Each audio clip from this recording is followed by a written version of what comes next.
Hello friends, welcome to my channel. आज का recipe है एकदम सिंपल ऑथेंटिक बंगाली थाली जो आप लंच या डिनर कभी भी सर्व कर सकते हैं। तो किसी के कोई देख के ही समझ में आ गया होगा कि ये कौन सा रेसिपी है। आप लोगों को किस किस को देख के समझ में आया होगा तो आप मुझे कमेंट करके ज़रूर बताइएगा। इतना कह सकती हूँ, ये रेसिपी बिना स्किप किए पूरा देखिए तो आपको नानी दादी माँ का याद दिला देंगे। तो एकदम बिना स्किप किए देखिए और अच्छा लगे तो लाइक शेयर कमेंट करना मत भूलिएगा। तो ले ली हूँ उड़द दाल। उड़द दाल को अच्छे से 2-3 बार धो ली हूँ क्योंकि इसमें स्लिपनेस होता है ये दाल में और इसमें गैस भी चढ़ते हैं ये दाल में, इसलिए अच्छे से धोने से दोनों प्रॉब्लम सॉल्व हो जाते हैं।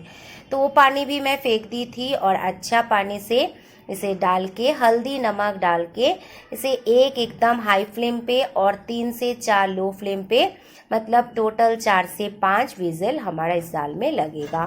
तो इसे बॉईल होने में थोड़ा टाइम लगते हैं, इसलिए 4 से 5 विजिल मैं लगा दी हूँ। 4 से 5 विजिल लगने के बाद गैस का फ्लेम को मैं बंद कर दी हूँ। गैस का फ्लेम बंद करके जब तक अपने आप ठंडा ना हो जाए उसके लिए वेट करिए और तब तक अदरक, सौंफ और तेजपत्ता का अलग से एक फाइन पेस्ट बना के रख दीजिए और खसखस को, जो पॉपी सीड या पोस्तो दाना जो भी बोलिए, इसका भी एक फाइन पेस्ट बना के रख देंगे।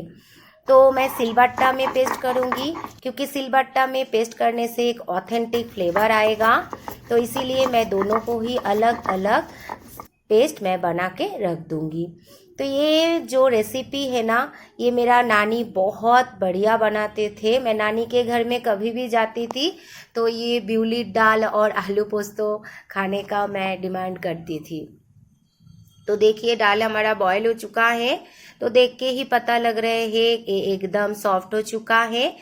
तो अभी डल कट्टे से थोड़ा फेंट लेंगे, लेकिन थोड़ा दरदरा रहे और थोड़ा फेंट लेंगे, ऐसा ही हम दाल को फेंट के रख देंगे।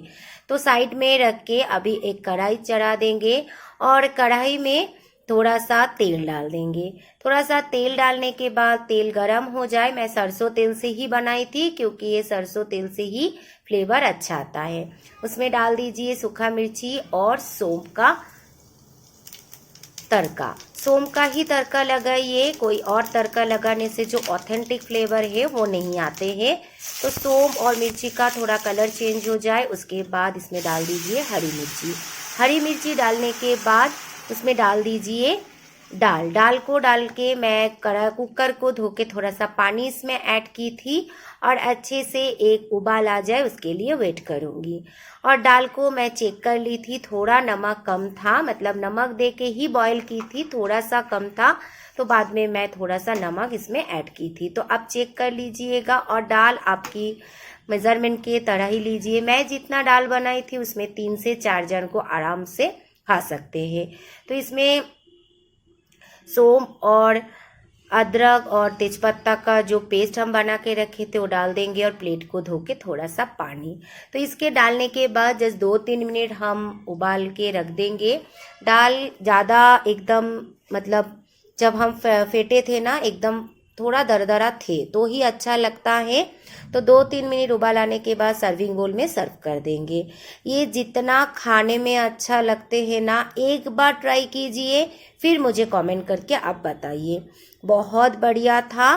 तो इसके साथ कॉम्बिनेशन है आलू पोस्तो। तो दाल मैं साइड करके ढक्कन लगा के भी रख दूंगी और उसके बाद बना लूँगी आलू पोस्तो।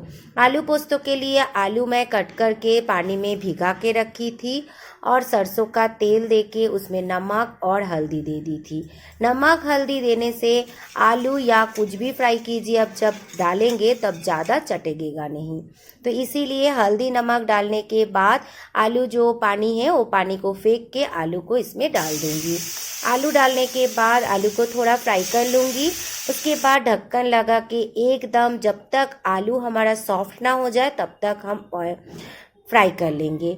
तो बीच में एक बार मतलब ढक्कन लगा के रखी थी और बीच में एक बार चेक कर ली थी कि आलू सॉफ्ट हुआ या नहीं। तो बीच में चेक करके देखी हमारा आलू जो है सॉफ्ट नहीं हुआ था। तो फिर मैं फिर से ढक्कन लगा दी थी। आप अगर प्याज से पसंद करते आलू पोस्तो तो इसी टाइम पे आप प्याज भी डाल सकते हैं। मैं दाल में तो एकदम प्याज लहसुन नहीं जाते हैं, तो मैं आलू पोस्तो में भी नहीं डाली थी प्याज, एकदम ऑथेंटिक तरीके से बनाई थी। आप चाहे तो प्याज डाल सकते हैं। तो प्याज डालने इसी टाइम में प्याज भी डाल दीजिएगा तो अच्छा लगेगा। तो आलू एकदम बॉयल हो चुका है। देखिए मैं चेक करके भी बता देती हूँ आपको। तो आलू एकदम सॉफ्ट हो चुका है। अभी इसमें हम बीच में से थोड़ा सा चीर के मैं डाल दूंगी मिर्ची को। मिर्ची थोड़ा फ्राई होने के बाद इसमें डाल देंगे हल्का पानी, क्योंकि पानी ज़्यादा डालने का ज़रूरत नहीं है क्योंकि आलू एकदम बॉयल हो चुका है। इसीलिए थोड़ा ग्रेवी, मतलब किसी को चाहिए तो ग्रेवी भी रख सकते या एकदम फ्राई भी कर सकते सब्जी को। थोड़ा हल्का मैं पानी डाली हूँ और इसमें मिला दूंगी थोड़ा मिर्ची पाउडर। मिर्ची पाउडर आप नहीं खाना पसंद करते तो स्किप भी कर सकते। उसके बदले आप जितना तीखा पसंद करते हैं ये पोस्तों के साथ पेस्ट करके मिर्ची को डाल सकते हैं। तो ये देखिए कितना स्मूथ मैं पेस्ट बना के रखी थी। अभी पोस्तो पेस्ट इसमें मिला दूंगी। उसके बाद थोड़ा सा कटोरी को धो के इसमें पानी मिला दूंगी और 5 मिनट लो फ्लेम पे मैं पका लूंगी। जब थोड़ा सा ग्रेवी हमारा सूख जाएगा तब हम मिला देंगे इसमें सरसों का तेल। ये सरसों का तेल ज़रूर डालिएगा, बिल्कुल स्किप मत कीजिएगा। ये सरसों का तेल डालने से ये पोस्तों का जो टेस्ट है ना चांद लगा देता है। तो आपको अगर ग्रेवी रखना है इस टाइम को भी आप सर्विंग बोल में सर्व कर सकते हैं। मुझे दाल के साथ सर्व करना था इसलिए थोड़ा सा मैं ड्राई कर ली थी। इसमें नमक थोड़ा कम था इसलिए नमक ऐड की हूँ। थोड़ा 2 मिनट फ्राई करने के बाद सर्विंग बोल में सर्व करके रख दी थी। दाल और पोस्तो बनाने के पहले ही मैं सब्जी कट करने के टाइम में एक बैगन को कट करके धो के हल्दी नमक और शक्कर के साथ मैरिनेशन करके मैं रख दी थी। उसे आप तेल गरम होने के बाद पलट के गोल्डन ब्राउन होने तक फ्राई कर लेंगे। ये गरम चावल, दाल, पोस्तो और बेगुन भाजा, ये कॉम्बिनेशन तो एकदम बढ़िया है।